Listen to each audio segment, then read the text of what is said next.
पहला धमाका, दूसरा धमाका, तीसरा धमाका। एक ही सर्जिकल स्ट्राइक में हिजबुल्लाह ने फोड़ डाली इजरायल की 3 आंख।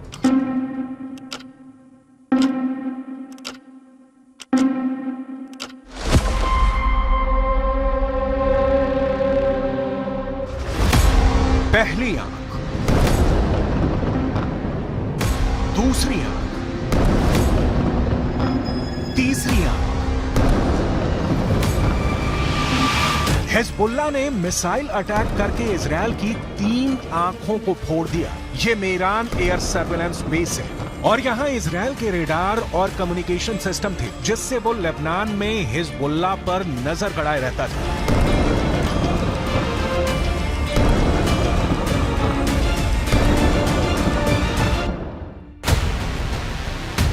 अब सैटेलाइट तस्वीर की मदद से इस लोकेशन को समझिए। लेबनान बॉर्डर पर ये है इजरायल की 3 आंख, यानी 3 ग्लोब रेडार, और साथ में है इजरायल के कम्युनिकेशन टावर। ये मेरान एयर सर्विलांस बेस है, जिसे तैयार करने में इजरायल ने अरबों रुपए खर्च किए थे।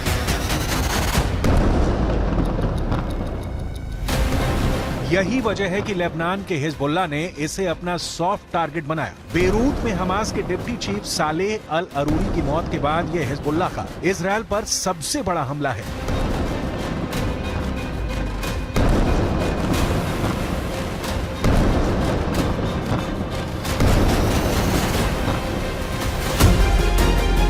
यह इजरायल के बहुत ही सीक्रेट बेस पर बहुत बड़ा हमला है। एक तरह से हिजबुल्लाह ने इजरायल के सीक्रेट बेस को मिट्टी में मिला दिया है। अब तक डरा हुआ लग रहा था हसन नसरल्लाह, लेकिन अब लग रहा है कि शुरू हो चुका है अरूरी का बदला। इजरायल पर टूट रहा है हिजबुल्लाह। हसन नसरल्लाह को पहले बैकफुट पर देखा गया। अरूरी की मौत के बाद हसन नसरल्लाह की जुबान में वो तीखापन नहीं था जिसकी इजरायल को उम्मीद थी, लेकिन अब हिजबुल्लाह ने अपना सबसे खतरनाक अटैक करके इजरायल को सोचने पर मजबूर कर दिया है कि वो हिजबुल्लाह से कैसे निपटेगा। עדיין יש בג'באליה מחבלים, רק כעת הם פועלים ללא מסגרת וללא מפקדים. נתקלנו וגם ניתקל בירי רקטי ספורדי מהמרחב הזה. תקפנו אותו ונמשיך לתקוף ונמשיך להעמיק את ההישג באזורים האלה. זה דורש זמן. אין קיצורי דרך בלחימה בטרור.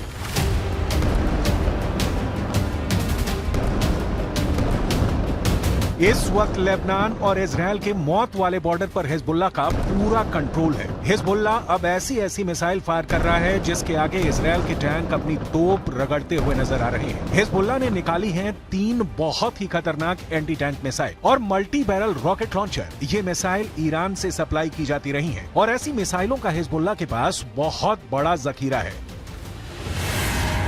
हिजबुल्लाह 3 तरह की एंटी टैंक गाइडेड मिसाइल इस्तेमाल कर रहा है। ये है कॉर्नेट, इसकी रेंज 5 किलोमीटर तक है। ये रूस की मिसाइल है, लेकिन अब ईरान इसका देसी वर्जन देहलाविया तैयार कर चुका है और ऐसी बहुत सी मिसाइल अब हिजबुल्लाह के पास है। दूसरी है BGM-71 TOW tow anti tank guided missile. Range है 3.5 किलोमीटर। ये अमेरिका में बनी मिसाइल है, लेकिन अब इसकी नकल ईरान तैयार कर रहा है और उसने हिजबुल्लाह को सप्लाई की है। तीसरी है 85 कॉनकोर्स, रेंज 4 किलोमीटर। ये भी रूस ने बनाई है और अब ईरान में ये तोसान नाम से तैयार की जाती है। इन्हीं मिसाइलों से हिजबुल्लाह ने इजरायल के मेरान एयर सर्विलांस बेस पर हमला किया है। ये तीनों मिसाइल बहुत ही घातक है और जिस तरह से इन्होंने इजरायल के अड्डे उड़ाए हैं, उससे ये बात साबित हो जाती है। हिजबुल्लाह का दावा है कि उसका हर हमला इजरायल को मुंहतोड़ जवाब है। बताया जा रहा है कि हिजबुल्लाह ने इस अड्डे को उड़ाने के लिए 60 से ज्यादा मिसाइल फायर की हैं और सभी अपने टारगेट पर लगी।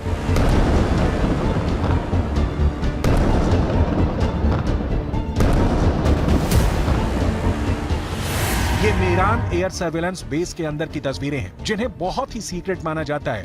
ये बेस 1967 में बनाया गया था ताकि लेबनान बॉर्डर पर नजर रखी जा सके। इसका कंट्रोल इजरायल की एयरफोर्स के पास है। इस बेस से हवाई टारगेट को भी ट्रैक किया जाता रहा है और रॉकेट और तोप के गोलों को भी ट्रैक किया जाता है ताकि लेबनान बॉर्डर से लगे उत्तरी इजरायल के इलाकों को सुरक्षित रखा जा सके।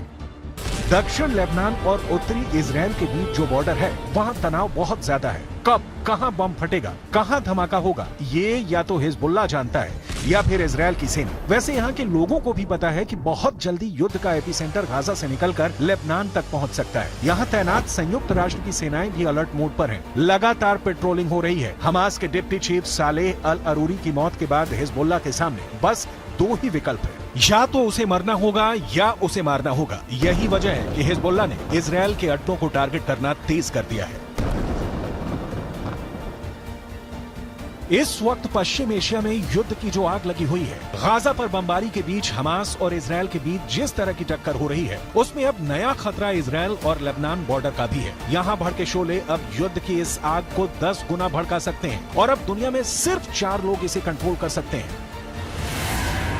पहले हैं इजराइल के प्रधानमंत्री बेंजामिन नेतन्याहू, दूसरे हैं ईरान के राष्ट्रपति इब्राहिम रईसी, तीसरे हैं अमेरिका के राष्ट्रपति जो बाइडेन और चौथे हैं यूरोप से लेकर अमेरिका तक सबको हिला देने वाले रूस के राष्ट्रपति व्लादिमीर पुतिन। इस वक्त सबसे ज्यादा एक्टिव ईरान है, खासकर किरमान में आतंकी धमाकों के बाद ईरान ने हिजबुल्लाह और यमन के हूथी विद्रोहियों को चौकन्ना रहने के लिए कहा है। ईरान ने इन दोनों मिलिशिया तक पहले ही इतने हथियार पहुंचा दिए हैं कि अगर इजराइल ने गाजा पर बमबारी नहीं रोकी तो हिजबुल्लाह और हूथी दोनों इजराइल पर बम बनकर फट सकते हैं। ये बात नेतन्याहू भी जानते हैं। הנחתה את צה"ל לצאת למלחמה כדי לחסל את החמאס, להשיב את חטופינו ולהבטיח שעזה לא תהיה עוד איום על ישראל. אסור לעצור את המלחמה עד שנשיג את כל היעדים הללו.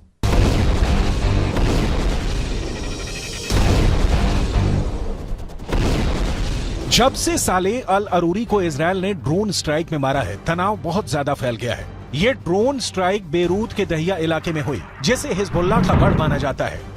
दहिया में जब सालेह अल अरूरी को जब हमास के ऑफिस के करीब देखा गया, तब इजराइल का ड्रोन मौत बनकर टूट पड़ा। इस हमले में सालेह अल अरूरी के अलावा 5 और लोग मारे गए जो हमास के ही अधिकारी थे। सवाल है कि क्या अरूरी की मौत का बदला अब सीधा युद्ध होगा, जिसमें बड़ी लड़ाई इजराइल और हिजबुल्लाह के बीच होगी। ऐसा युद्ध जिसमें इजराइल की तरफ होगा अमेरिका, जबकि हिजबुल्लाह की मदद करेगा ईरान। हालांकि बेंजामिन नेतन्याहू इससे पहले ही बेरूत को गाजा बनाने की धमकी दे चुके हैं। תקפנו מטרות רבות של חיזבאללה, חיסלנו מחבלים רבים, ואני שב ואומר, אם חיזבאללה יבחר להיכנס למלחמה, אם חיזבאללה יבחר להיכנס למלחמה, הוא יעשה את טעות חייו. देखा जाए तो हिजबुल्लाह वो संगठन है जिसे ईरान से पूरी मदद मिलती है और ईरान हिजबुल्लाह को इजराइल के खिलाफ एक बड़े हथियार के तौर पर इस्तेमाल भी करता आया है। लेकिन इजराइल ने अगर हिजबुल्लाह का हाल हमास जैसा करने का फैसला किया तो लेबनान में वर्ष 2006 वाले युद्ध की तबाही दोहराई जा सकती है। 2006 में हिजबुल्लाह और इजराइल के बीच 34 दिन तक युद्ध चला था। तब इजराइल के 121 सैनिकों को मिलाकर 160 लोग मारे गए थे, जबकि हिजबुल्लाह के 250 लड़ाकों समेत लेबनान के 1200 लोगों की मौत हुई थी। हम अपनी वीडियो लाइब्रेरी से 17 वर्ष पहले लड़े गए इस युद्ध की तस्वीरें निकाल कर लाए हैं ताकि इस बात का अंदाजा लगाया जा सके। लेबनान का वही हाल कर सकता है जो इस बार गाजा का कर रहा है। इसलिए हिजबुल्लाह को नेतन्याहू की धमकी को बहुत गंभीरता से लेना होगा, क्योंकि इजराइल अब बेरूत को दूसरा गाजा बना देगा। ये वो साफ साफ कह रहा है। इजराइल जानता है कि अरूरी की मौत ने उसका एक दुश्मन खत्म किया है, लेकिन कई और दुश्मन उसके खिलाफ तैयार हो चुके हैं। हमास के चीफ इस्माइल हानिया ने भी कह दिया है कि इजराइल को अरूरी के मर्डर की कीमत चुकानी होगी। अरूरी की मौत से इजराइल के 3 बड़े दुश्मनों को बहुत जोरदार झटका लगा है। पहला झटका हमास को लगा है, क्योंकि सालेह अल अरूरी इस्माइल हानिया के बाद हमास में दूसरा सबसे बड़ा नाम था। दूसरा झटका ईरान को लगा है, क्योंकि सालेह अल अरूरी ने ही सीरिया में युद्ध को लेकर हिजबुल्लाह और ईरान के साथ आए मतभेद को दूर किया था। तीसरा बहुत बड़ा झटका हिजबुल्लाह को लगा है, क्योंकि इजराइल ने बता दिया है कि अब वो लेबनान की राजधानी बेरूत और हसन नसरुल्लाह के गढ़ को टारगेट करने से पीछे नहीं हटेगा।